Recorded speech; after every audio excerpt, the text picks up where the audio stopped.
Oh, we can see that Tupac is in the house, as well as Jengez and Don, and a very special guest on this forthcoming episode of We Are Pinball. WAP! We're ready to go. So Jengez is in the studio. I'm here ready. Tupac is watching down among us. And who else do we have but Mr. Senor Cale Hernandez. Cale, how you doing? Hey, what's up? Good to see you guys. Direct from the Electric Bat Arcade at the Yucca Tap Room. Currently in 2 locations in Arizona. A beloved haven of pinball mavens, I guess. Oh yeah. I mean Yeah. that name, Cale Hernandez. It sounds like a name from Street Fighter 2 game. Cale Hernandez wins. Cale, is it a made-up name or is it your real name? I love this name, Cale Hernandez. Yeah. No, it's totally real. I have the documents to prove it. I believe you, man. I believe it. It's so cool. So, first of all, thank you for joining. We are we're pinball episode 12. It's so cool. So, the way our listeners, the way I found out about this cool guy called Cale, so I made a show with Jason from Pinball Party. Yay! And Jason, such a nice guy, and I subscribed to his shows. And his next show was with Cale Hernandez, and I listened to Cale, and I was like, "This dude, he has got everything together in his head. He's such a cool guy. He's such a sweetheart, and this guy runs one of the biggest, most successful pinball arcades with his." Is it your wife, your partner in Right. crime, your wife? Okay. Both partner in Both. crime and wife. It's Rachel Bess. Yeah. Yeah, man. Whoa, it's so good. So you have 2 arcades now, right? Yeah. 2 arcades. One in Flagstaff, Arizona, and then one in the Valley in Tempe, Arizona. Okay. So in total, how many pinball machines do you have? Both places in total. So there's about 62 in Tempe, I think 12 in Flagstaff, and then we have 3 other ones at another bar that's across the street from the Electric Bat. Wow. So how is it with maintenance? I mean, How much it's time do you use every week? many hours. So me and Rachel are taking care of the games. Plus, we have John Shoppel who comes in on Wednesdays and takes care of games, and then we have our friend Mark who helps out with his games that are in. He operates a few games in the Electric Bat, and he also helps us out with our other machines.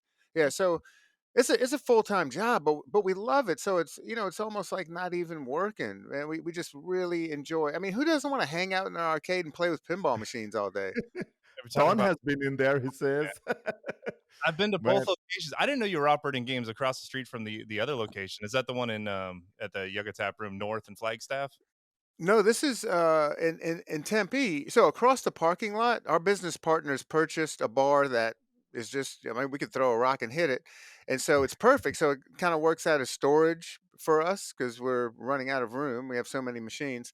And so we threw 3 machines over there. Oh, okay, perfect. Yeah. Mhm. So I made the pilgrimage out there, right? And I'm following the GPS. It takes me. I went in. I don't know if there's a front entrance at all, but I came in behind, and I was like, "Oh man, am I in the right place? Like, did Google Maps take me to some sketchy parking lot?" And then Yeah. I walked into this nondescript door, and I didn't realize at the time that it was in the Yucca Tap Room. So I'm like, "Well, let me try this place." And I walk Mhm. in, and it's like instantly I'm transported through the portal Yeah. into like a wonderland of like the best dingy kind of punk hangout place I could imagine. And then it just kept getting better from there as you wander from one room to the next and then to the next, and they keep getting bigger. My God, Yeah. through the looking glass there. Yeah, yeah, Oh, and we love that because when it's a rough place, man. It's a Yucca Tap Room is a dive bar that's been around for over 50 years, and yeah, it's old school Arizona cowboy slash biker bar, and yeah, so many people say that, and we kind of like that. You don't. There's no sign that says Electric Bat Arcade. You just come into the Yucca Tap Room and you cut around. You pass all the regulars that are sitting there drinking. They've been there all since 6 a.m. And yeah, then you cut the corner and it's just like pinball machines as far as you can see. It's authentic. I mean, yeah, just the place, the smell, the vibe that's in there. You can tell it's real. Like this isn't something you can manufacture, you know. Right. And I Yeah. think a lot of normies might even be turned off a little bit at the door, you know. But I pressed on through that, and I'm like, let me just Hmm. wander and pretend I know what I'm doing. And then boom, was I not rewarded? Coming around the Yeah. corner, here's a bunch of Japanese rhythm games. Here's the Tales from the Crypt, one of the finest whirlwinds I've ever played. Oh, look, a Bond 60th. All right, let's do this. Let's do this. Yeah.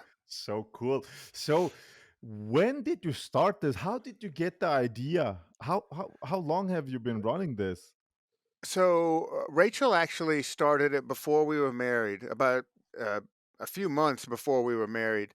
Okay. Um, the guys from so this was 6 years ago. We just had our 6 year anniversary last All week. right. Um, Congrats. yeah, thank you.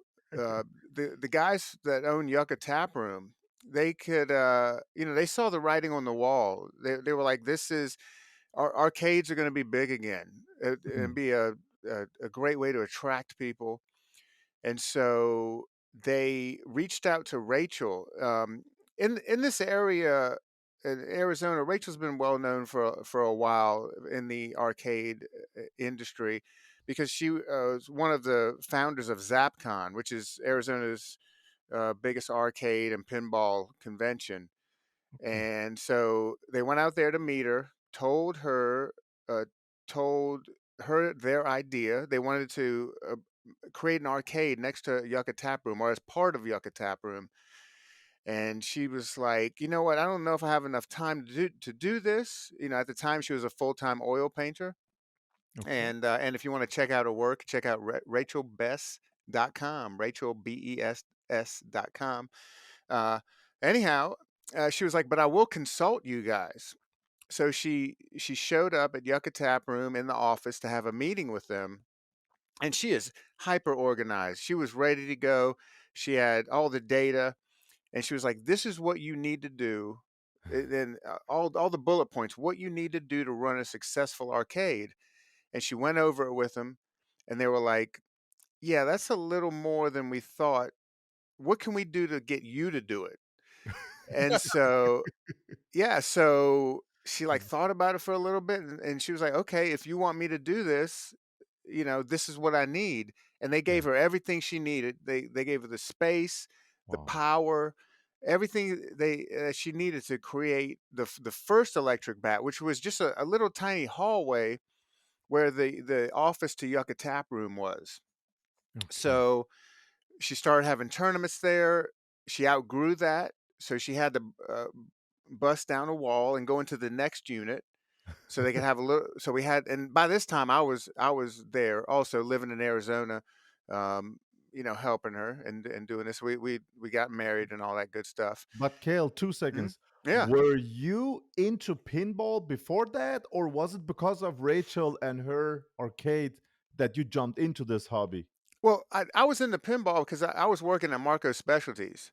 Oh, Yeah, I was living in South nice. Carolina. Yeah, so yeah, I was already into pinball and more like selling parts and helping people fix their machines and what have you.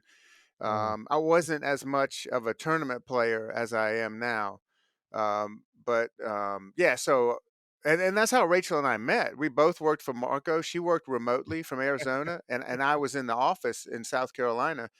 all right. And yeah, so we met on the road, like promoting Stern machines, and going around and showing off the Stern machines at conventions and selling parts and accessories with Marco. Wow. What a nice story, man. Meeting your wife through pinball. That's so cool. Yeah, So it's guys, unbelievable.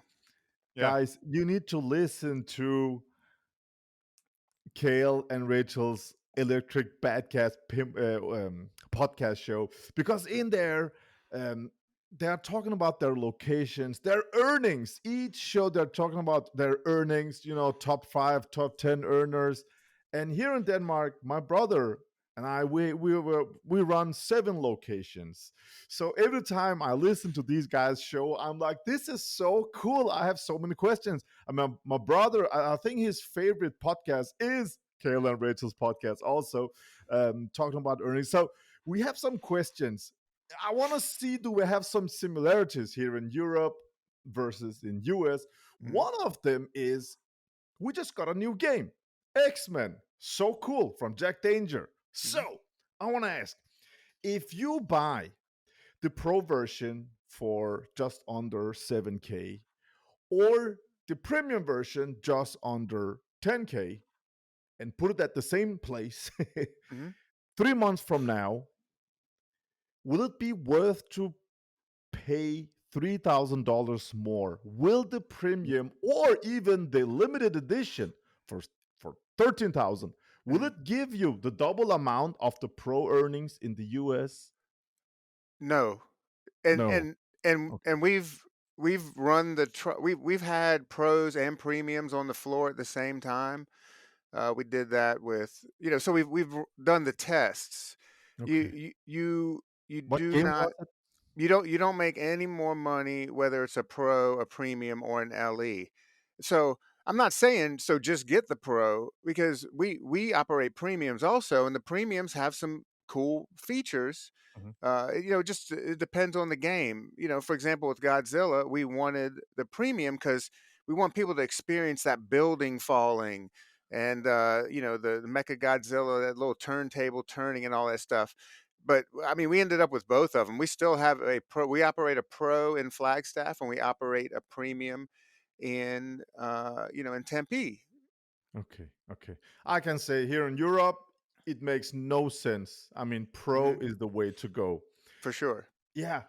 On top of that, years back, we actually ordered Jersey Jack's Guns N' Roses Standard Edition. I don't Hmm. even remember what they cost back then, I can't 6 or 7,000 or something like that. The standard Hmm. version. It's actually a good game. It doesn't have the upper playfield, but if you have played the standard version, the only thing I'm missing on that game is the light on the sides. They're Hmm. just white instead of RGB. Yeah, that's about it. And it's half the price. And Yeah. when I see that game, I always think about they Jersey Jack. They make so beautiful games. I mean, but they cost 12 to 15,000. We are also distros here in Denmark. Hmm. These games are so expensive. And when people place them on location, we have our numbers. You can always call us up, and we can sell you a game. And when they hear the price, 15,000 for Elton John CE, Yeah. people are like, "Are you kidding?" And we can buy a car for that money. Hmm. Also, people that bought, they bought. We have some collectors that bought, what was that Black Arrow edition? Hobbit. Yeah, Yeah. yeah, Black, Hmm. yeah. But those games, and they come back now. They want to buy an Avatar and hit us up, and I want to buy this one, and it's like the price has doubled up since then, and they're like, "What? Why? What's in these games?" So my Yeah. question goes to you and Rachel also. Could be cool if she was here also, but don't you think that Jersey Jack, I know what Donnie thinks, but don't you think Jersey Jack should make a standard version of their games for us location owners? What do you think about that? Um, I from actually talking to them, I don't think it makes sense for their business model. I think they are concentrating on the home sales. When we had a discussion about operators, and if they're thinking about the operators, Mhm. uh, they brought up that standard edition Guns N' Roses, and said they only sold around 140 or 150 of them, which I don't think moves the needle for them. So if it Mm. doesn't fit into their game plan, I mean, it just doesn't. I mean, yeah, you have to think, if Stern sells what, like 30% of their inventory to operators, Yeah. Jersey Jack probably only sells like 5%. I mean, Oh. yeah. So I mean, you can check out pinball maps. I mean, the Jersey Jack machines are hard to find, at least in the states.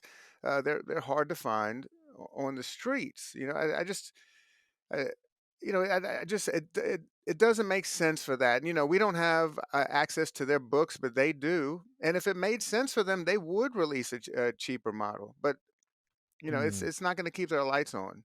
I was This thinking of is this odd. after the Avatar launch. Like, what would a standard edition version of Avatar look like? I mean, it would have to remove the lower play fields, Yeah. have just Mhm. decals on the side. But like, how much really could you carve off, but still keep the concept of that machine and the cost of the license? It's almost as if Mhm. they wanted to get into that market more, they'd have to just start from the ground up with a machine that's built with that end goal budget target in mind. I don't know how you would strip down Avatar and still have a lot of the concepts that are still in there and still run that license, but have a $6,000 version.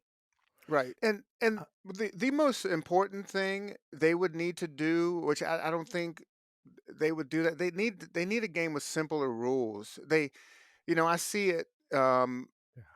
because if a Jersey Jack is in your house and you have time and it's on free play, you can learn these games. Mm. I mean, here's a company that has to give you a spreadsheet to even figure out, or a flow chart to even figure out how to play this game. That's a marketing disaster. You should be able to walk up to a game, hit start, and just get it and figure it out. With the Jersey Jack, everything is lit up, everything's in your face. These are beautiful games, but man, they're hard to learn on your own. And we see it on the street. A Jersey Jack will earn some good money for 2 to 3 months and just do a nosedive. Once people are like, man, I can't figure this out. I don't know what's going on. I'm gonna go play a Stern. Because the guys at Stern know game theory. They know how to develop a game that anybody can enjoy. And it's more than just the price with Jersey Jack. They if they want to hit the streets and get people just like normal people that want to put quarters into a machine, they have to go back from the ground up and think about just the game theory and how to get people to enjoy their game and to keep playing it and keep wanting to play it. I don't know if I'm allowed to say this, but I'm gonna say it anyway. I don't hope George Jack will be angry, but I understand what you're saying. But Jersey contacted us and asked, "What can we do for you to put more of our games out on your locations?" So they are interested in having their games out there. They do ask. I mean, I don't know if I'm allowed They to say this. I hope it's I mean, okay. I'm not under an NDA. They asked us too. Yeah. Probably What like did you a year. answer? So it's probably like a year and a half ago. They got in touch with us and wanted to know um, how to have more of a presence on the street, and Yeah. almost they wanted to do something like the Stern Army thing. Like, Yeah. what can we do to have more of a presence on the street to get people excited? And they haven't done anything about it. And that's why I think that that's not really their business model. That's not what they're concerned about. They have a Rolodex of people that they know are going to pay top dollar to put these machines in their home arcades, and that's what they're living off of. Yeah. I mean, I still think they should have a cheaper model because Mhm. the thing now, Gary Stern, he said that 70% of the sales went to private owners. Look at the background at Donny's place over there, 18 Stern games. And yeah, but 30% out on locations.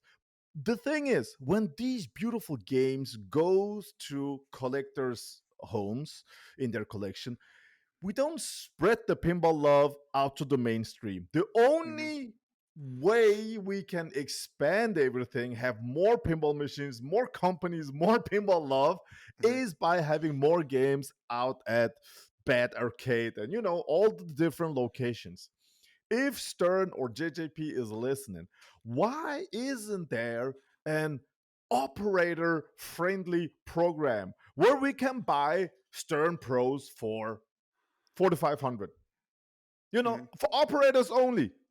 Well, Just yeah, and I think that that's up to it comes from the top down, and it would be a great message to come from Stern. But I think at this point, it comes from the distributor, where they can. I mean, our distributor, when we first started, they gave us a great deal. Like, we wouldn't have to pay for the machine for like 3 months, so we could earn some money to actually like hook them up.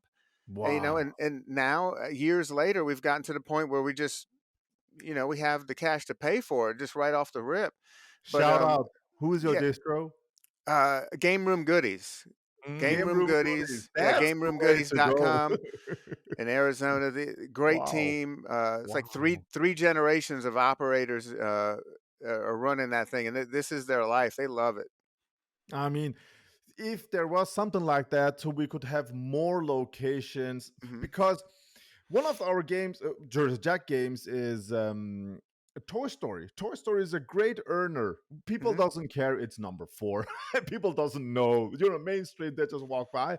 And our locations is actually at big malls where the women want to shop clothes and men are Yeah. bored. They go into these old arcades that they want to relive the 80s, 90s, whatever. So games like that popular. And in these malls we get invited because they want to entertain kids and men because women are shopping out there. So it's a great way to do this, but games are just so expensive. I don't know Yeah. how long time it takes for you to earn a game, but when I talk to my brother, he says if you buy a brand new whatever Stern Pro, it has to earn itself the first year, Hmm. and then sell it the beginning of the second year, Hmm. and sell it for 30% under what we paid, and get the next game. That's how it Yeah. should be. So if you have a game that earns itself in 3 years, that's a bad investment. I don't know how it is Right. in US. I mean, Yeah, we can pay off a pro in 3 months. oh, We can pay off a premium in like 5 to 7 months. Um, we can. nice. It's we still haven't paid off a Jersey Jack machine. Just the initial Oh, investment is too high, and there's just not the same kind of replay, that you get on a Stern. But I mean, you're 100% right. I remember when we bought Godfather and I thought mhm. that was such a cool game, man. And we threw it in the lineup. Man, we sold at least 3 machines in the area that we know of just from people coming and Wow. playing them. Yeah. But the optics are a little weird, because like people look around and like, why do you have all these Sterns and not many Jersey Jacks? It Yeah. just gives people the idea like Stern's obviously better, right? Mm. Which is not necessarily the case. It depends what flavor you like. But Yeah. yeah, I mean, you're 100% right. They should do more to help out the operators and get their games on the streets. This is forget about social media or print marketing or what have you. What really sells these things is people getting their hands on them. Yeah. So I Yeah. think there could be some room for like a $6,000 game that if most people most casual players are only going to get to about the first 10% of code probably on any game they play. So why Mhm. not make that, instead of the convoluted, very diverse world of the Avatar rule set, maybe just take, the best fast 10% of that, put it in a game without the lower play fields, maybe keep, the locking subway or something, and just put that out so people can just walk up and casually play the Avatar game.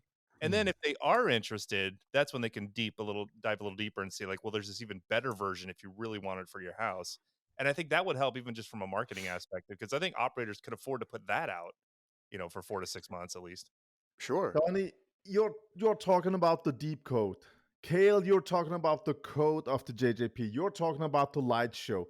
Let me tell you what's going on right now. This is going to be a bit harsh, but I'm gonna say it anyway because I'm called JJP Shield because we sell these games. But let me tell you what people are seeing, feeling with this newest Avatar release. Okay, so my dear friend Joel Ingerbirth, he streams this game and nothing. Joel is so good at that. Okay, Mhm. perfect audio, perfect levels, everything. He plays well, everything is good. Thank you, Joel. A couple of days later, he's Tom Graff streams Avatar also. Everything set up perfect, everything is so cool. You can see Tom and his friends, they're like, what am I doing? What do I shoot for? I don't know what's going on. They say this on the video.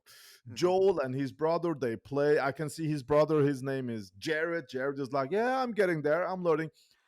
The thing is, they start this game. I mean, I'm not over exit. Just watch the video. They start this game. Okay. They didn't launch the ball yet. Every light is lit up. Everything is lit up. 30% of the lit up lights are blinking, and the remaining 17% of the blinking lights are blinking in different colors. They haven't launched the ball yet. I'm like, we're watching this and we're like, what do you shoot for? I mean, you two, you played the game. Yeah. What? Why? I mean, Mark Seiden, he makes a great layout. I love Mhm. Jersey Jack games. Look at that light effect. Look at everything. The only issue is the guy or the team that codes these games, they need a new team. I mean, they destroy everything by this. I get for us viewers, we get so confused. How was it when you guys played this game? Because you were invited to JJP. Yeah. Well, You want to go, Don? Yeah. sure, yeah. So now for me, I usually don't know the rules of the game I'm playing anyway, unless I've had it for a real long time. So I'm just shooting things, trying to keep the ball alive. So for me, once I started to play and I figured out, okay, I can skill a shot here, that'll give me a ball lock. I figured out where that lock system is there, how to get down to the crab and play down there, and then I kind of focused just on that. Now I'm kind of my eyes are wide open as far as like what's in this game. I saw the underneath of the playfield. I saw them being put together. I was walked through the whole factory. So like I get it. I talked to the people that designed it, so I get the scope of what they were going for. So I'm coming at it from that perspective now. So I can appreciate what the game has. But just casually on the street, you hear about this game, you see the price, you're not going to be able to make that connection because you weren't personally walked through the factory. But as far as learning what to play for, I think that will come from more time that I have on it. But yeah, from the outset, still can't tell you. I know I get an extra ball at the World Tree. I know I got some Miua, but I still don't know what I'm doing with that. Okay. How did you feel about it, Cale? Well, first of all, when I looked at it, I was like, this may be the most beautiful pinball machine I've ever seen in my life. Yeah. Um, that's the thing. I was just like, dang, the art, and I think it was Rachel. It starts with an F. I can't remember, but anyway, man, she knocked it out of the park. Um, with the art, and I hope I got that right because there's also a Rachel who did like the mechanical engineering. But anyway, you guys can Google that later. All right. Um, but anyway, so the artist just knocked it out of the park, and of course the Jersey Jack light show. It's like being at a carnival. It's like being at a fair. It's an experience. And when I first started, I'm like, I'm just shooting shots, and I'm not even shooting lit shots. I just want to see how shots feel. Mhm. Trying to hit everything I can, trying to see how the scramp works. It has some tight shots, it has some nice open shots, and so I wasn't paying attention to the rules or anything. I'm just hitting shots and wanting to feel how good these shots feel, because that's what the person on the street, when they put a buck in this machine, that's what they're doing.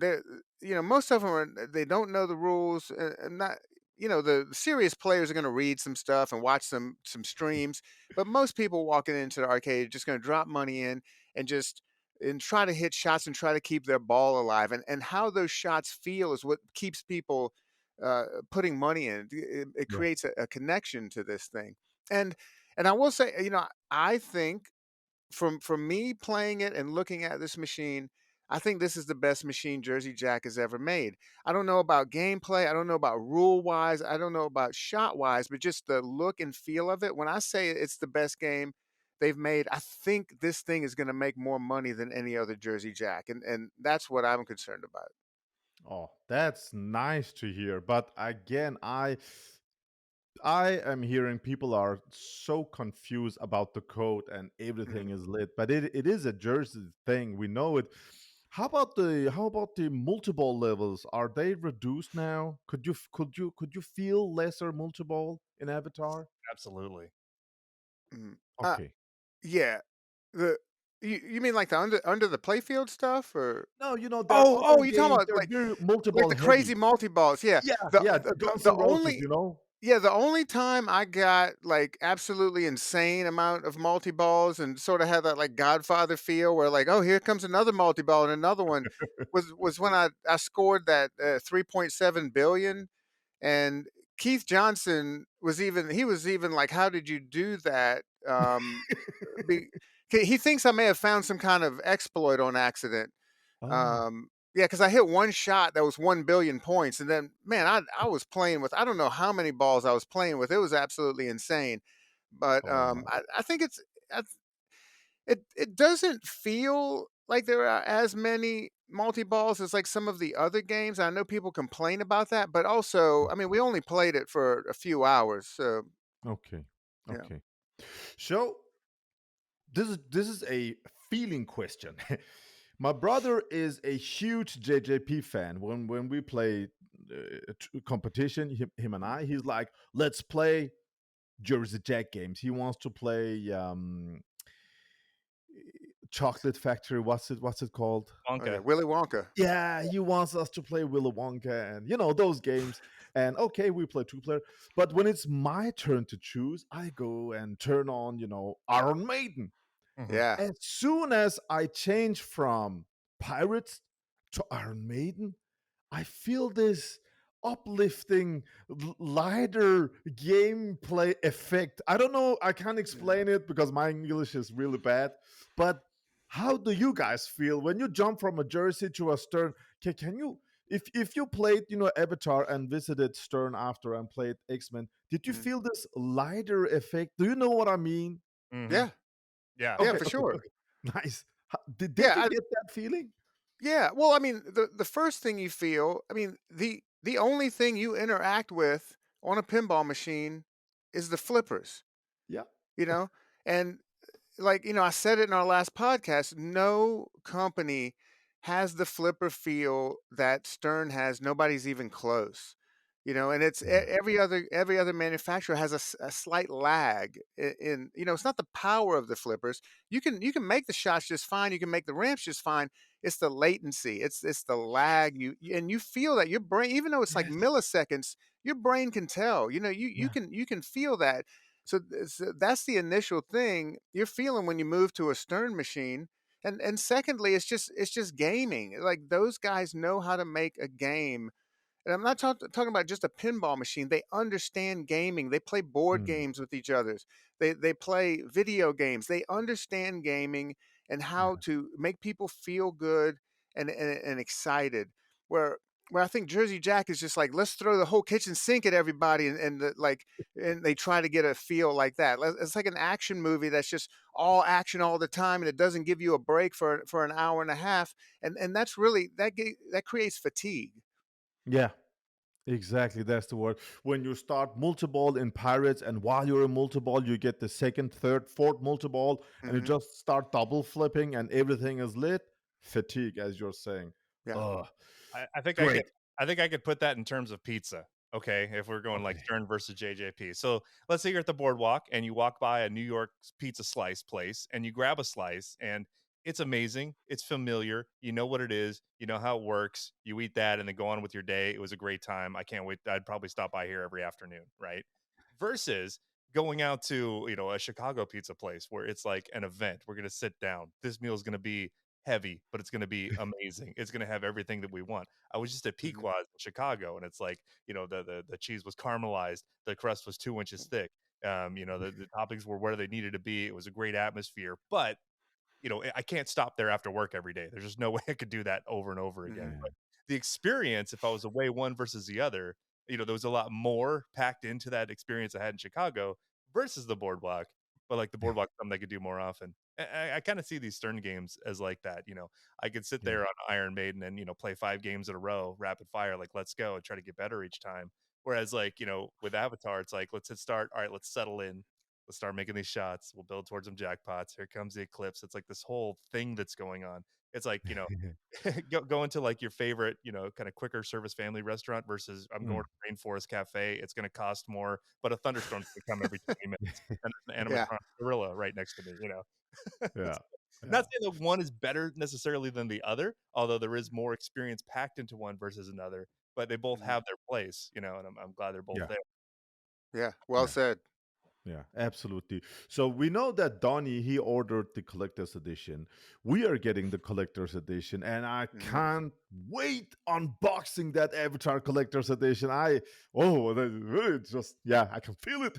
So how about you, Cale? Are you getting Avatar? Yes, we are getting an LE, but we're not paying for it. What? Our That's the best yeah, of both worlds. What? our How is our that? our distributor, Game Room Goodies, is going to operate it in the Oh, arcade. okay. Yeah. So Wow. that's because so after I played it, Yeah. Rachel said I'm not buying another Jersey Jack. All we do is lose money. And Oh. when I went back home, Rachel was not able to come on the trip. She was drawing. She was at a body farm in Texas drawing dead people, and so Oh. yeah, that's another story. If you want to hear about that, check out the latest episode of the Electric Batcast. That's episode 20. But Do that. so yeah, so I was like, Rachel, I think this machine will make some good money, but Yeah. I don't, but I'm not saying that we should, buy it. And she talked to our distributor, and they said, yeah, we'll operate it in your arcade, and this is great for them because this could increase sales. Yeah. They could have their little card in there. If you want to buy Yeah. this machine, get in touch with Game Room Goodies. We're Yeah. going to have a hell of a lot more traffic than they will in their showroom. Yeah. So it's a win-win for both of It's us. But I know you're getting some percentages, right, of the earnings. Oh yeah, yeah, yeah. I mean, So, if you're operating the JJP in town, I mean, that's all the more reason for casuals to go frequent there, especially in the first Hmm. few months. So it's going to drive foot traffic for you. The Hmm. operator is paying not consumer MSRP but lower, and then if he could then pass that game off later and got some exposure in it as well, like that's a great angle, man. yeah. Yeah. But the thing JJP is missing on location is that insider connected. How what's your experience with it, Kale? Don't you have people that comes to get those badges and Oh, you know? oh, Insider Connected is huge, Yeah, huge for us. yeah, People love to see. We have two monitors on the wall that have Insider Connected leaderboards, and yeah, people love seeing their names up there. People love collecting badges. yeah, When a new John Wick badge comes out, those limited ones, you can yeah. see people starting to pull into the parking lot. We have a couple of players that are Uber drivers, and they'll take a break and pull up within minutes of getting that notification. They flood in. People Oh, are trying to collect. I mean, it's like Pokemon. They just want to collect all these badges, and they love pulling yeah, up the app and showing their long string of badges, like like there's some Girl Scouts. It's yeah. just with merit badges. It's great. It's Can you, so cool, man. can you imagine if Stern, like once you get these badges and achievements, like they would send you, like a metal pin of that achievement, and then you could That would be wear cool. your Yeah, vest with all of your merit badges on there, with your little yeah. walk into the arcade, like, look at me, dude. I'm just like fully dressed. This was limited to only 50 WIC contracts, and I went and I got it. Yeah. So guys, you visited JJP. Hmm. Did you ask them, hey, what's your status on this Insider Connecting? Do we have something here in 2024? Did someone ask that? Somebody did ask, but they were kind of vague about it. But I mean, I know they are working on something. Uh, Okay. but no, we don't have a timeline or anything like that. But I don't really think that's going to move the needle because there are not enough Jersey Jacks on the street for it to really make a difference. That's why they should take the price a bit down or make a standard version, one of those two, or Hmm. make operator friendly prices. We need Hmm. something because I want JJP to succeed. I want more companies, Sure. more Hmm. competition, more games every year, but they're just too expensive. It is what it is. Yeah. Just a side note, I'm totally in Data East mode. I just want to ask, do you have any Data East games in your location? The only one we have is Tales from the Crypt, Oh, and we love it. Yeah, it's an awesome game. does it hold up? Because my brother does not want to Mhm. put old games on locations. Does the Data East hold up? Absolutely, yeah. But we have games older than that at the arcade. We have a wide variety of games. We have super old stuff from like right on the cusp of when they started making solid state games, getting away from EM. So Oh, we're late we're very 90s. yeah, we're very used to keeping all of these machines running, no matter how old they are. Oh, great, man. I love those old classics also. Donnie hmm doesn't. He doesn't want to talk about it. I just don't know how to fix those things. So yeah, I do love them, and Oh man, those things are easy. I'm not talking about EMs, but I mean like classic Bally's, classic Gottliebs. yeah, Yeah, I'm yeah. learning. I've got a Gottlieb now. I've got a Wipeout. Oh, I'm gonna nice. I'm gonna rebuild a pop bumper. So it's my first foray into there. It's just weird opening this cabinet. Like I'm used to the Stearns, man. I'm not used to looking hmm at. Yeah. Um, Yeah, yeah. yeah, One little board there. That's it on Stern Right. I got the craziest question today. So we are all content creators, right? So I got this question a couple of hours ago. I didn't answer, but I wrote it down and I want to ask you two, how would you want me to answer? Okay. So I got this one. He writes on one of my videos on YouTube. So he writes, RETROCENGO, what makes you an expert talking about pinball as you do?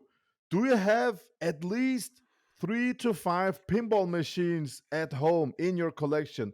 Because if not, you should shut the F up.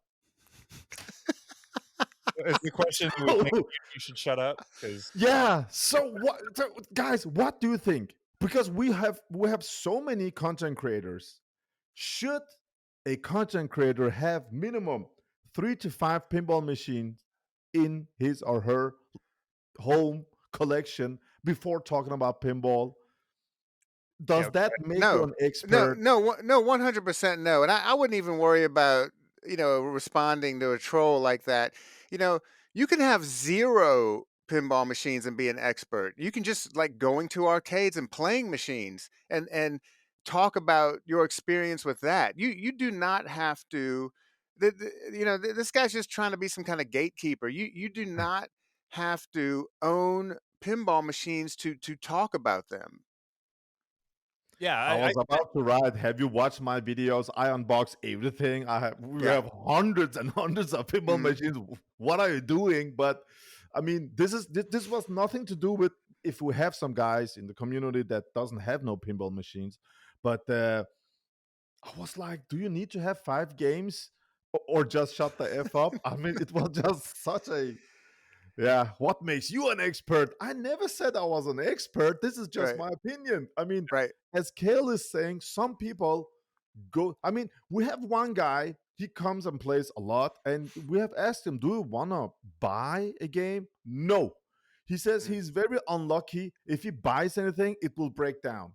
Sometimes for 6 months period, he has rented some games, but after 6 months, he delivers them back. He don't want to own them, but he comes and plays all the time. Some people are Mhm. like that.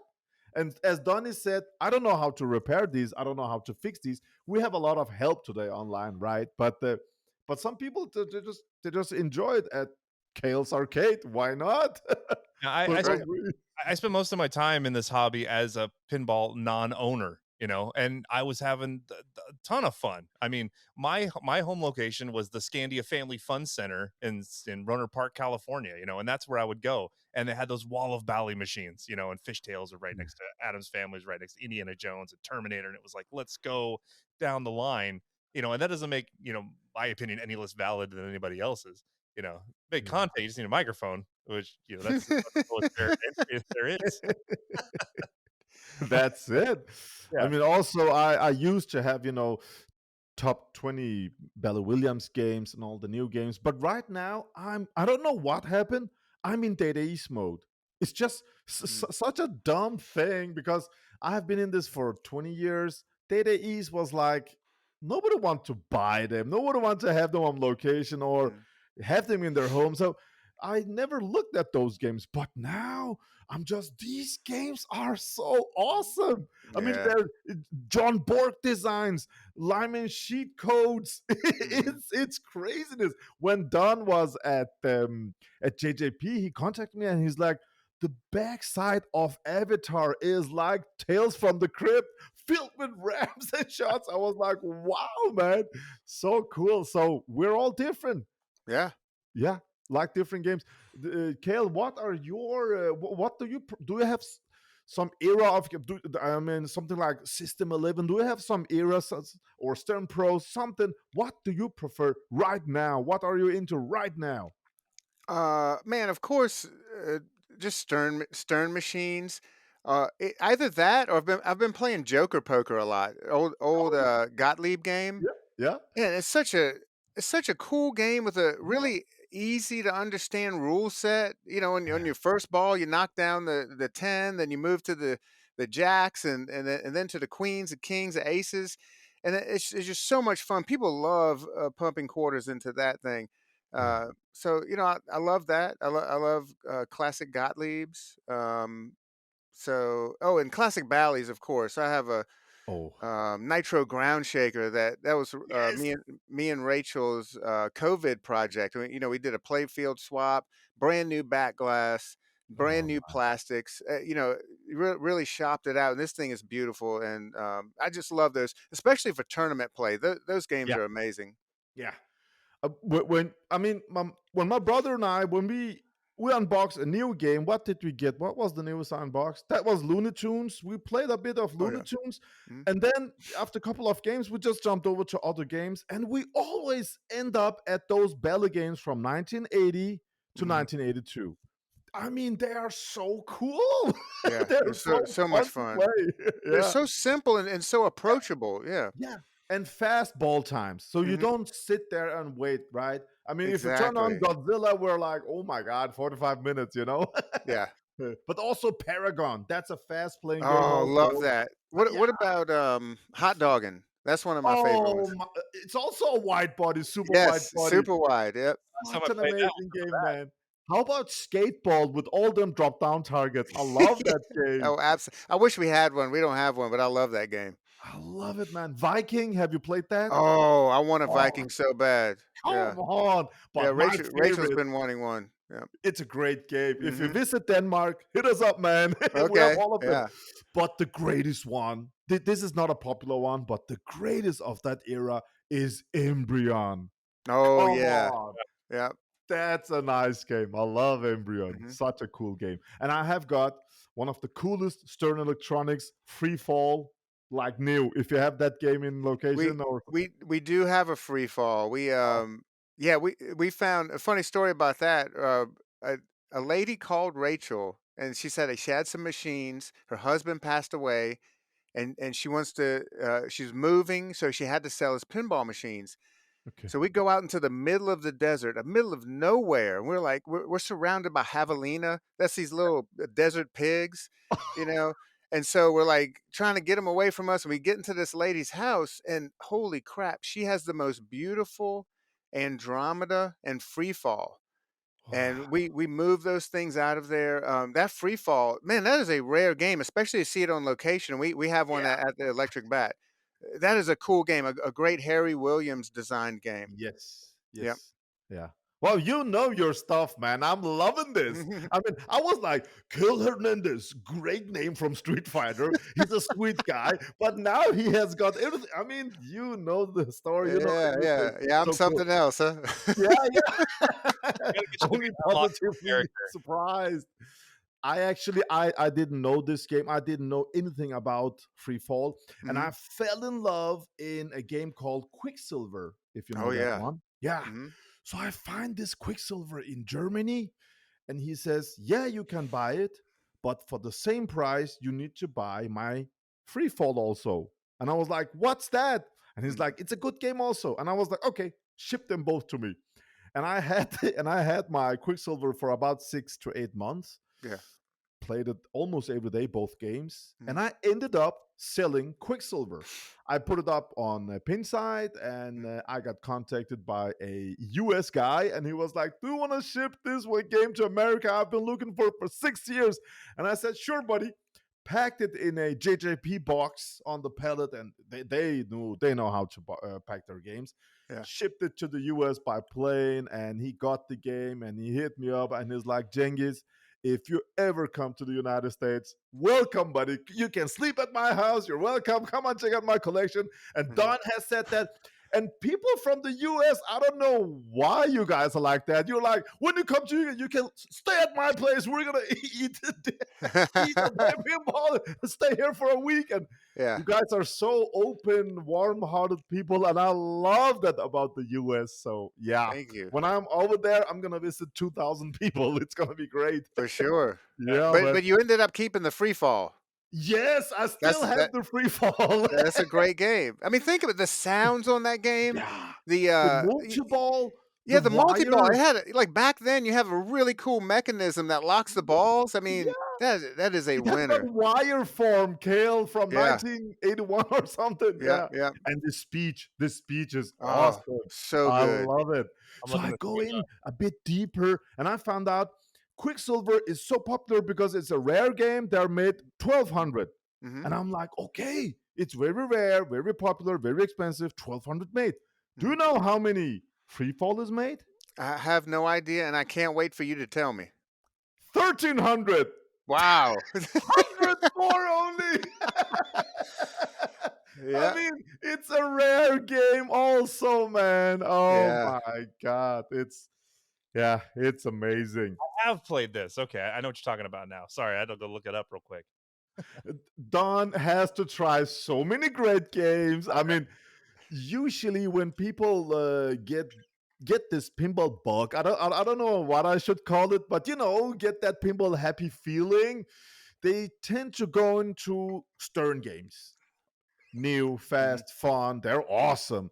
And then all of a sudden they go into Bella Williams DMD era. And few years later, they found out about System 11 games like Whirlwind and Earthshaker. Just fell in love in them, and then go longer back, Quicksilver and Fathom. They're awesome games. Yeah, I love pinball, man. Every time I find a Frontier on location, I got to play it. Just the cricket chirps. There's something about that game. I have no idea what it is. One of the greatest two-player game in the world, Frontier. I mean, I love that game. It's amazing, man. I played a brand new game last night that I've never played before, and that's Capcom's Flipper Football. I don't know if you guys are familiar with this thing. Yeah. It's a rare one also. Yeah, and so I was in a 4-player death match with the Spooky Pinball guys last night, and holy crap, nice. It was getting intense. Cale, do you know what this guy did last night? He went to Spooky? He was at Spooky. He was at Spooky. He opened the door to the next game. He was like, "What's going on in there, Donnie? I know you can't talk about it, but come on, man." So did you see it?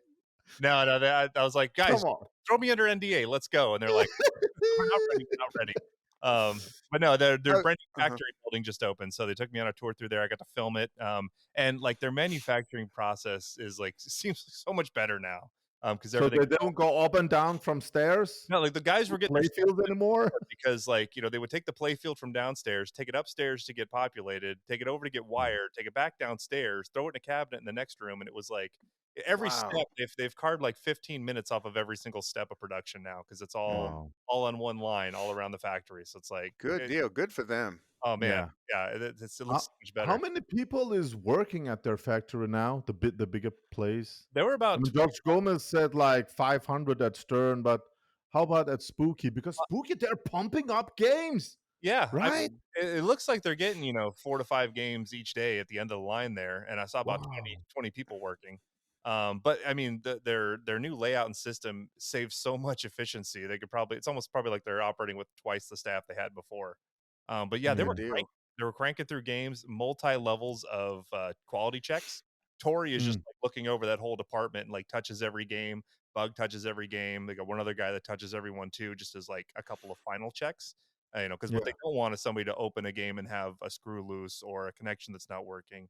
But they also refined their process on QC too. It used to be that the game went into a cabinet, and then if the switch was having a problem, was it a problem on the playfield, with the wiring, with the back box, with the power supply? So now they're QCing every playfield on its own rig, QCing the cabinet on its own rig, QCing the back box on its own rig, and so they catch in these things before they get to final assembly. And doing that, they're not trying to fix something in a cabinet on an assembly line. It's on a rig. They can, it's on a rotisserie, so they can flip it over, fix it, make sure it's working before it goes in. If a game's got an upper play field, they've got a separate rig just to check all that to make sure before it goes in, it's already passed that check. And they said that that's been saving them so much time. I'm so happy to hear that because we sell for all the companies out there. And I don't want to name names, but some of the products from some of the companies, they have given us a lot of headache. I'm not going to say no names, but, and my bro here, he does not want to have a headache.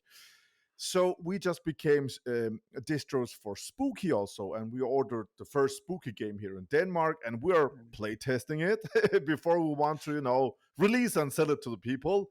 But Cale, you must have more experience with Spooky games. Have you had any Spooky games on your location? Yeah, we get every Spooky. We get every Spooky machine, and Okay. yeah, and they. So you had Halloween and all that? Oh man, that was a disaster. I heard of Oh, Yeah, that thing, and I've said it on our podcast. They have grown so much from that time. Yeah, I mean, Halloween was riddled with problems. I think Luke even talks about. He acknowledged that, and they've learned so much. Their games are way more reliable now, and the nice. best. We love having Spooky machines because that's another machine that consistently earns money, and it earns money for a while. And I think it's just like the way they're doing things is a little different. It's kind of quirky, and most importantly, the titles they get. That's Yeah. what attracts people. People love. Scooby Doo. They had the song starts playing, and people just the casuals love flipping that game. Yeah. So how is Scooby Doo holding up? Scooby Doo's good. It's We holding had up quality yeah, wise. and Okay. we've been operating Spookies for so long, we've kind of used to it. We know there's things that we're gonna have to do, and maybe certain parts that we're gonna have to get our friends to 3D print or fix to make these things work. But we've been we've had good luck with keeping these things operating. Nice. How about the newest? I mean, we have been lucky with Looney Tunes. Hmm. Yeah, How about you uh, guys? Looney Tunes is okay, and we're working with the team at Spooky right now to kind of work out some of the bugs. There's some kind of bug where just a random flipper will stop working, and Oh. and I know it's not just our machine. I've talked to other people who have had it, like at conventions and stuff, and that'll Hmm. just happen. Like the left flipper will stop working, the right flipper will stop working, and so there are some things code wise I think they need to work out, and we're helping them with that. How about have you encountered where the game just loses track of balls? We did Okay. on before we updated it. Uh, we were Okay. noticing that. So I think the most recent update will fix that. So just make sure you have the most recent update. I unboxed it uh, what 2 months ago or something. I don't know if Mhm. there's a newer code now Yeah. from There's going to be new from back code like then. this month. They're doing a whole run where Okay. each week there's going to be a major new code update, and that's part of what they'll All be right. streaming. And I also say like people like Stern Pinball, right? They existed at a time when you could take these new games, these new prototypes, and you could stick it at a corner bar and let people hammer on it, get it back, and kind of work out bugs, and then put it back out there again. And you can't do Mhm. that now. You put a game out, it's going to be around the internet in an hour, right? Yeah. Yeah. So a company like Stern is building on all that past experience that they've been able to do, in antiquity, so Mm. Spooky's kind of learning in the modern age now. But for the most part, it seems to be whenever I do run into an error, it seems to be caught in code, which is a lot easier to fix than, something fundamentally flawed in the layout. Yeah. Something just happened with Spooky. I am so happy with this company. I'm so happy with the people in there. I want them to succeed also. Like really from Mhm. the heart. Absolutely. So yeah, some people calls me too positive, but I just say the thing I love, I just share it, man. I love to share, happiness. When I'm together with my friends, I'm a smiley, happy guy, and they Mhm. start smiling. I push negativity. I don't want stuff like that in my life. I'm too old for that. So I'm just, I love pinball. Some people cannot take it. Some trolls, they're like, do you have Stern stocks? Does Gary Stern give you money for this? I'm like, no, I just love this. I made a couple of videos about X-Men. I'm loving this game. Okay, I love the design. I love the shots. Yeah. I actually like the music. I'm the only guy in the world that defends the music. I don't know with you guys because I'm into old computers, and the music is really 16-bit. And I have Amiga games, if you remember, on floppy disks. Yeah, I still enjoy stuff like that. And when I listened to the music of X-Men, I was like, "Woo, this is so good!" And later, after Don and I played X-Men, we were walking around going "Da-na-na-na-na, da-na-na-na-na." You know, it was great, man. You know, we had a good time. You know, people just need to wait until, and I know it's not going to happen. They just need to wait to play the game instead of watching a video and then going, "Oh, this thing sucks." You know, but I mean, I don't think they have anything better to do. You know. That was a some crazy people thing. I got complain. I got to play X-Men before that whole stream came out and everything, and so I missed all the people bad mouthing. And I'm like, what are they talking about? I'm like, I played it. And then I watched the stream and I'm like, okay, I get, you know, if that's your only point of reference, you know, how they can, you know, lead you down there. But yeah, man, we both played it. Game's awesome. I want to tear that. Are you getting an X-Men on your location? As soon as Yeah. We're getting a Pro, so it's probably going to be about 3 weeks because they're doing the LEs first this time. Yeah. So it's gonna be a little time. It's probably gonna be about 3 weeks. We'll have Avatar on the floor before that. I think we'll have Avatar next week. It's so cool that some of the companies that has their is together, they release a game and a week later they ship the games. That's how it should be. I mean, I'm so done with giving a deposit and wait for a year. What's going on, man? I mean, the only game we have ever given a deposit on is Pulp Fiction, because I mean we knew that team would make that game. Yeah, but I will never give anybody money for a game that is not ready to ship. No, we're done with it. We have learned so much. We have burned so many times, lost so much money. We're done with that. If people from now on gives, hey, new company, I'm making Knight Rider, give me 10,000, I will make a game in 18 months. No, we're done. We're done. So did you play the Pro version also of X-Men? Yeah, we played the Pro and the LE. Wasn't that an LE, Don? Yeah, it was an LE and a Pro, and both slap. Don is saying the Pro is amazing bang for your buck. How did you feel, Cale? Oh, 100%. You know, this Pro is packed, and I believe, I mean, it has like almost all the same shots as the Premium. The Premium just adds a little extra something. You know, the finger that stops the ball and then launches it the other direction. That's super cool. Yeah. So I mean, you can't go wrong with either one, but we're going to operate the Pro. Nice. So a personal question. Would you buy X-Men LE or for the same money, X-Men Pro and Godzilla Pro? What would you choose? You mean like if I didn't have any of them? Yeah, this is for your home. 100% the two games, the Godzilla and X-Men. Yeah, I mean that's a no-brainer. I would never buy an LE just because I can get the same experience with the Premium. But it's not a no-brainer. I have friends that answers LE all the way. Only LE. No, and I'm happy there are those people that do that. I think the LEs are absolutely beautiful. You get a real back glass, and most of the time it's a mirrored back glass. That one on John Wick. Man, that thing is so cool.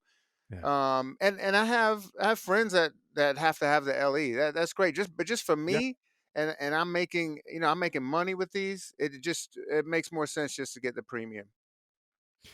About 5-6 years ago, when an LE did cost 7,500, we would never buy the premiums, never buy the pros. Sometimes the pros, but never the premiums. We bought the LEs for 7,500. they held the value because they were only limited to 500. You Yeah. could put it out on a location and Mhm. 2 years later sell it for 8,500. It was such a great period. It was Yeah. amazing those times. But right now, if you buy a John Wick for what, 13,000, what's the Mhm. price in US now? Used price for a John Wick LE after we got the X-Men. Have you guys checked? 10-5. I don't keep up with it. No, you don't sell We replace don't games every we don't year, every we don't second year. sell we don't sell any games. The only game we've sold is Galactic Tank Force. Oh, why did you sell that? Just because it wasn't earning money anymore. It's just so frustrating that you Oh, want to talk about a game losing track of balls. I mean, their programming department just doesn't have their shit together. So oh, yeah, okay. so we decided to get rid of it. It's fine. It's a really pretty looking game, and it earned some money for a couple of months, but they just don't have the support needed to keep something like that running. But didn't you get in contact with David Fix and say, "Hey, huge location here." Oh yeah, no, he got in touch with us. Okay, When nice.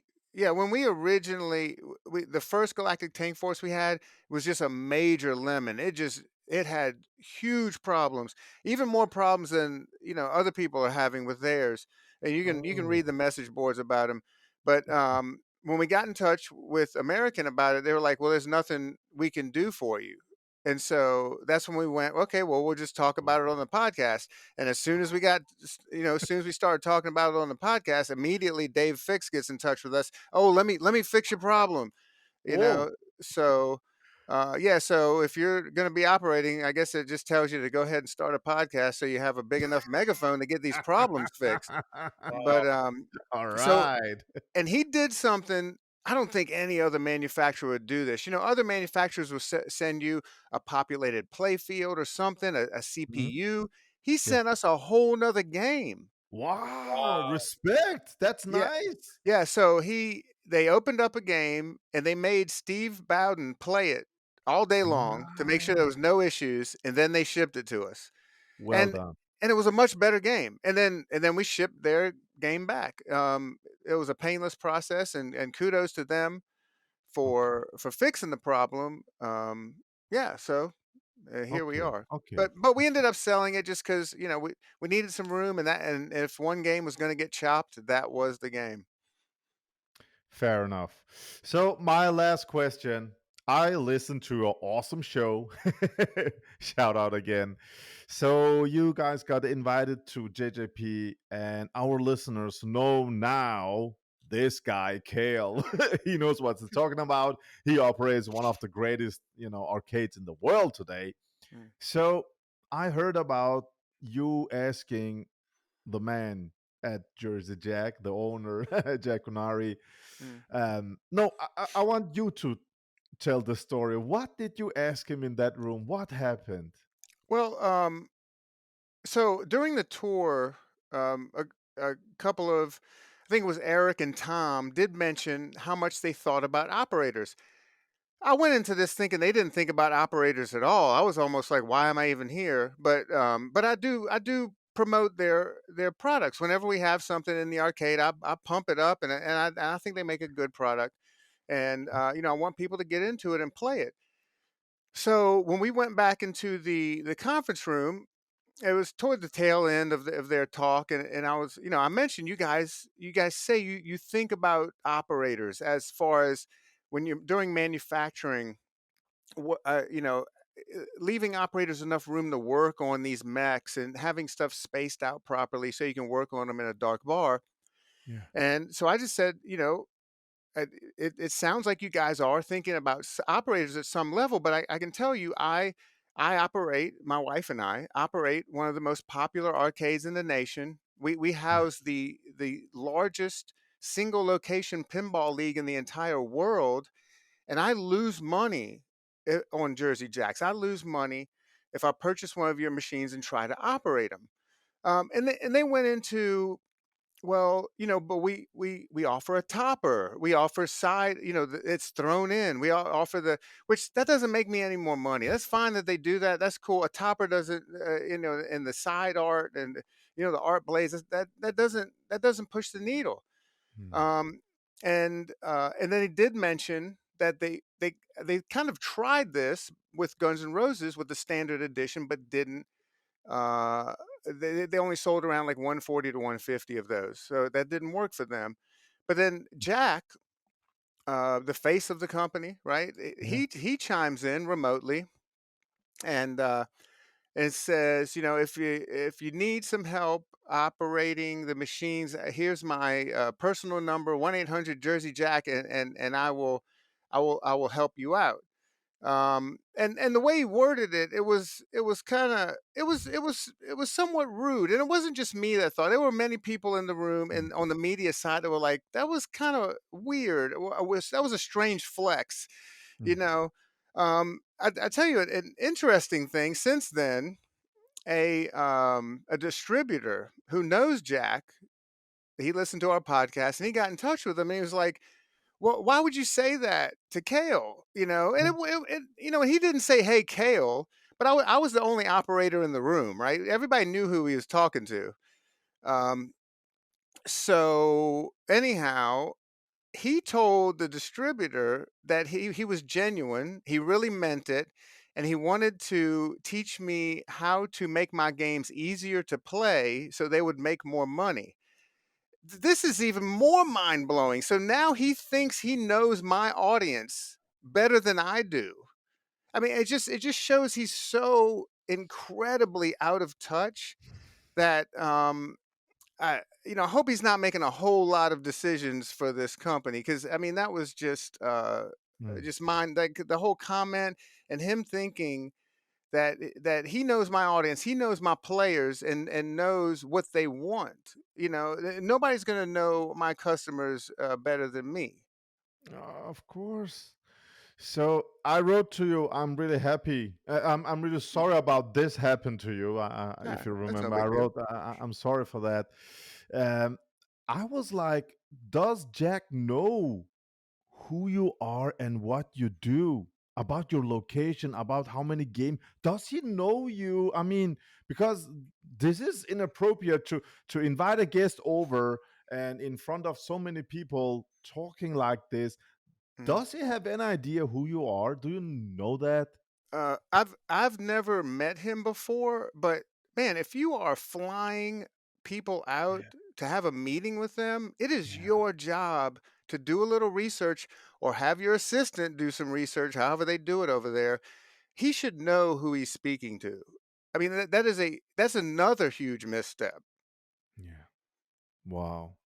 I'm sorry to hear that, man. I don't know, Don, how you feel about it. You was there too, I guess. Yeah, I In mean, that, yeah, I couldn't tell, if he was speaking kind of just like in the abstract, putting it out there, or if it was direct. Yeah, it's definitely kind of a strange situation. I'll just see how it all shakes out. Really, I don't know that I really have a way to weigh in one way or another. But I know Kale. I've met Jack. I've been to the bat. The bat's awesome. Um, yeah. so yeah, I don't know. I don't have much comment. No, Yeah. no. Okay. I That mean, that the thing that makes sense, I mean, he could have just said, "Look, we've tried to sell a cheaper model. It just doesn't fit into yeah, our business model." yeah. And but like but open the dialogue. Don't come at me with, "Oh, I know how to run your business. Let me show you how." Yeah. Just like, let's open the dialogue. Well, what if we can't drop the price of these machines? What else can we do to help you? I do You agree. know? Exactly. Yeah. I mean, you just ask what can we do to elevate your products? Mhm. It's a genuine question. So, Right, right, sure. yeah. All right. All right. I Okay. can tell at least Uh, they're looking at that issue now for sure. They've gotta have look at it. it's So, out now. yeah, Yeah. I don't know if something was lost because he was viewing remote there or not, but, yeah, we'll see. Yeah. I'll hope to run into him at IAPA, and we'll see if we have more Yeah. progress on that. And Kale, when you say you have the biggest location with most games in the world, Mhm. I get a bit offended. That means you haven't watched my videos. Oh no, I've never said that. I said we have a one of the most popular Oh, arcades okay. in the nation, but we have the I believe that. largest single location pinball league. Our, Oh, League. yeah, Oh, I hmm listened to it as a yeah. collection. No, no, no, no. We We- know we don't have the biggest collection. We've seen the biggest collections around, and we don't have near that. but it's very popular. When we hear it Mm, all the way here in Denmark, mhm. then you're doing a great job. I I mean, don't think you need no one to tell you how to make your games easier. And but I don't Thank you. think if your games are easy that you will automatically make more money. Right. Games should just be fun and have great themes Yeah, and have insider connected. for sure. Yeah. Aren't you excited for version 2.0 insider connected? Oh, absolutely. I'm excited about everything Stern's doing. They're making the right moves. Everything. We are extremely happy with their products. Yeah. I'm excited to see what Spike 3 brings. If that's coming. That's a rumor. I don't know. I think George may have said it is coming, Mhm. but we're excited to see because that's going to bring more computing power to this platform, so they can do so Mm. much more. So uh, you know, Yes, this please. company's here to stay. Besides what some other podcasters might want you to think, but they are growing by leaps and bounds, and we're going to see some absolutely amazing stuff Yeah. in the next few years. So I excited. talked to a distro and he told me that the next game will not be Spike 3 either. That's sad to hear, man. Come on. Come with this system. So he said, no, next game is not Spike 3. Yeah, we're probably going So to see Spike 3 next year. yeah, yeah. Yep. Yeah, I can't wait. So next year is gonna be awesome. Yep. We're gonna get Spike 3. We're gonna get Back to the Future next year. It's gonna be awesome, man. hmm Last question: how about the game from? Is it called DPX or isn't it Oh, Dutch Pinball Pinball Extreme. Extreme? Yeah. The Alice in Yeah, Wonderland that's been, yeah. teasers and How do you feel about that? Are you gonna get it? Do you We're want not. to get? I don't know anything about it, and we're not going to get it. No. Just Why do you say that? Why do you just cut it off? well, because it's probably gonna be pretty expensive.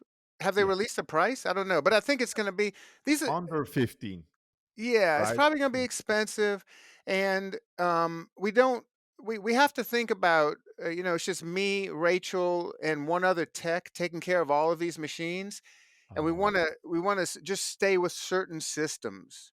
We yeah. don't want to like add another one into the mix that we have to learn and learn about. Every manufacturer has certain quirks and things we want to stay comfortable and fun and consistent. And I don't know enough about the machine I to mean, say whether I would get I it. I don't think we Yeah. know anything about it. We still don't know a price, a date, Mhm, or what's in it, and if you order, when you're gonna get it. It's one thing that if this game was mhm, sitting on the floor at ZapCon, you could take it home with you at the end of the show and just put it right in your arcade, and you get to play it. yeah. Like, let's talk about it then. Right now, I think Mm, we still don't know enough information to really say one way or another.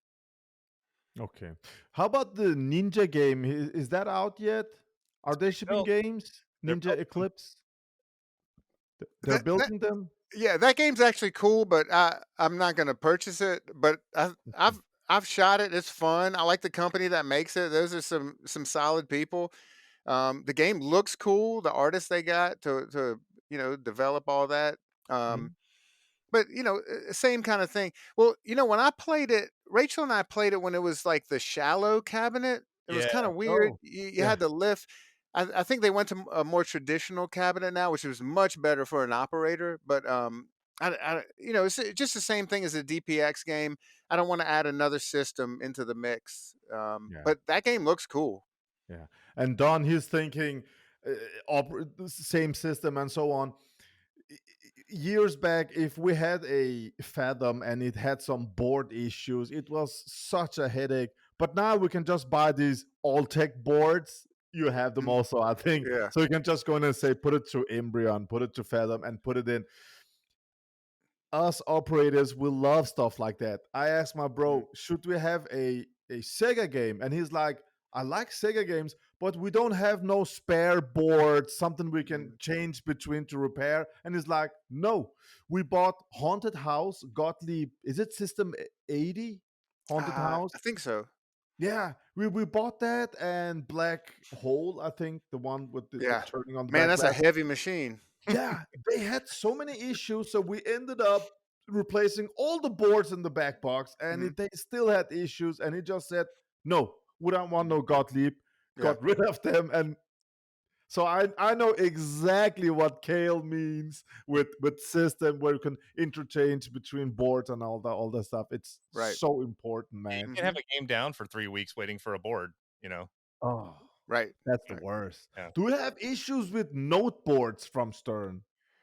I have not. We have not with any of our machines.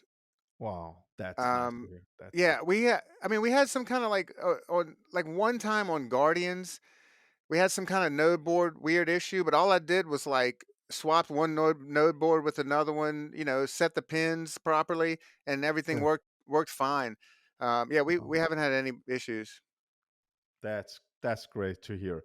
Do you have that P3 or what's it called? No, the multimorphic. Yeah, you don't have that on location. Man, I heard those are really rough to operate because one of the main issues is, and I just learned this on the trip when I was talking to somebody who owns one of these things.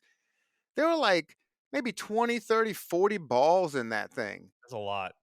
Yeah, and so sometimes like the trough doesn't register them because they'll clump up and not line up properly, so the game just won't start. And if you don't know to shake it, you'll never get the thing started. So on location that can kind of cause a little issue.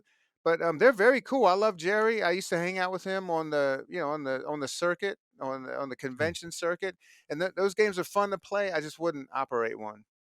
Okay, fair enough. Oh man, I am so happy I asked all the questions I had in me, Cale. So cool to have you here. What a nice guy you are, man. Donnie, do you have some questions to Cale? I just want to do a plug for ZapCon. What time of the year is that? Because it's one show that I haven't been to yet. Well, we kind of pumped the brakes on that thing, and I don't know if it's ever going to happen again. That may have the last one that we did may be the last one, because all the founders have moved on to do all kinds of other projects, and they just don't really have the time to do this convention anymore. Well, if you want to move it to central Wisconsin, I think I have enough room here on the property. We could all camp out in the woods and play some of these games behind me. We'll call ZapCon by Dawn or something. Yeah, it's a DonCon. DonCon. Okay, all right, guys. So where can people listen to your awesome show, Cale? Just go to YouTube, search Electric Batcast, or just search Electric Bat Arcade. It'll probably come up. We have it on in YouTube and on Spotify and all your favorite podcast app. Just search for Electric Batcast. Also follow us on Instagram. We're we do most of our stuff on Instagram, promotions and fun videos and all that stuff. So it's Electric Bat Arcade, at Electric Bat Arcade on Instagram. We're also on Facebook if you want to follow us there. Yeah, I follow you there. And I saw a picture with you getting another belt. You do something Kung Fu Karate. What do you do? No, I do competition jiu-jitsu. Yeah, man. Yeah, I try. And this just keeps on getting better. Yeah. I spar with MMA fighters just to get them ready for for matches. Yeah, for fights. Will we see you in the octagon next soon or what? No, I'm too old for that. I'm 49 years old, man. I all I do is I train and I do some jiu-jitsu competitions. Oh, it's so cool, man. Next Saturday, I have a 13-year-old son. We're gonna travel and he's gonna enter Kumite. He trains karate, Okinawa style. Wow. I cannot wait. So proud of that. I hope he wins. Yeah, good luck with that. That's awesome. Thank you, guys. Thank you. All right, Donnie. Let's get the awesome outro music and say thank you for joining us. Cale Hernandez, what a great guy, man. Thank you so much. It's been an absolute slice. Oh, yeah. A black truck sounding like